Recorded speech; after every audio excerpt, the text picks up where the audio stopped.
নমস্কার বন্ধুরা, আশা করি তোমরা সবাই ভালো আছো, আমিও ভালো আছি। আমি আজ একটু তোমাদের সঙ্গে চিকেন কষা শেয়ার করছি।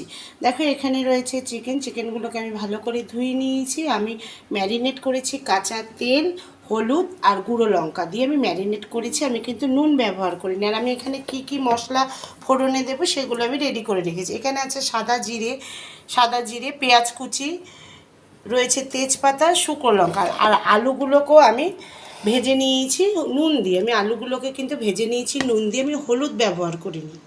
আলু ভাজার তেলেই কিন্তু আমি মাংসটা রেডি করব। এখানে মাংসটা রেডি করার জন্য আমি ফোড়নগুলো নিয়ে নিয়েছি। তেলটা ভালো করে আমি এবার মিশিয়ে নিলাম।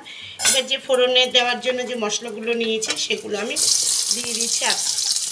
ভালোভাবে মিশিয়ে নিচ্ছি। মশলা নিয়েছি, এখানে রয়েছে পেঁয়াজ রসুন পেস্ট, লঙ্কা পেস্ট আর আদা পেস্ট। আর আমি দিয়ে দিচ্ছি ধনের গুঁড়ো, জিরের গুঁড়ো। ধনের গুঁড়ো আর জিরের গুঁড়ো দিয়ে দিয়েছি। আর লঙ্কার গুঁড়ো যেহেতু চিকেনের সঙ্গে আমি মাখিয়ে রেখেছি সেই কারণে আর আমি এখানে দিলাম না। আমি একটু জল দিয়ে মশলাটাকে রেডি করে। পেঁয়াজগুলো ভাজা ভাজা হয়ে গেছে। এবার আমি যে মশলাটা গুছিয়ে রেখেছিলাম সেই মশলাটা আমি দিয়ে দিচ্ছি।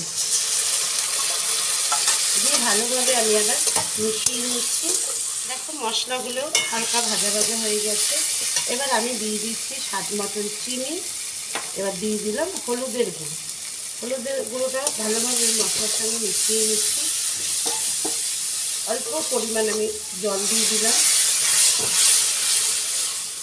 দেখো, মশলাগুলো ভাজা ভাজা হয়ে গেছে। এবার ম্যারিনেট করে যে চিকেনটা আমি রেডি করে রেখেছিলাম সেগুলো আমি দিয়ে দিলাম। দিয়ে ভালোভাবে মশলার সাথে আমি মিশিয়ে নিচ্ছি। দেখো, এবারে কিন্তু আমি নুনটা দিয়ে দেবো। দেখো, আমি নুন নিয়ে নিয়েছি। নুনটা এবার আমি দিয়ে দিলাম। দিয়ে ভালোভাবে নুনটা আমি মিশিয়ে নিচ্ছি চিকেনের সঙ্গে। আমি যে আলুটা ভেজে রেখেছিলাম আমি আলুগুলো দিয়ে দিলাম। দিয়ে আমি ভালোভাবে চিকেনের সঙ্গে আবার মিশিয়ে নিচ্ছি। দেখো, চিকেনটা থেকে তেল বেরিয়ে গেছে। দেখেছো, কষানো একদম রেডি হয়ে গেছে। এবার আমি উষ্ণ গরম জল করে নিয়েছি। এবার আমি উষ্ণ গরম জলটা দিয়ে দিলাম। দিয়ে ভালোভাবে আমি আলু আর চিকেনটাকে মিশিয়ে নিচ্ছি মশলা আর ঝোলের মধ্যে। রেডি হয়ে গেছে। আমি গরম মশলা দিয়ে দিলাম। দিয়ে ভালোভাবে আমি মিশিয়ে নিচ্ছি। আমি যেভাবে একদম ঘরোয়া মশলা দিয়ে চিকেন কষাটা করলাম, তোমরাও এইভাবে করে কমেন্টস বক্সে কমেন্টস করবে, শেয়ার করবে। আর অবশ্যই কমেন্টস করতে কিন্তু একদম ভুলবে না।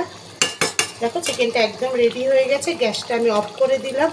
ঠান্ডা হলে পরিবেশন করে দেখো আমি পরিবেশন করে নিয়েছি। দেখেছো, আমি যেভাবে ঘরোয়া মশলা দিয়ে আজকে চিকেন কষাটা করলাম, তোমরা অবশ্যই এইভাবে করে কমেন্টস বক্সে কমেন্টস করতে ভুলবে না।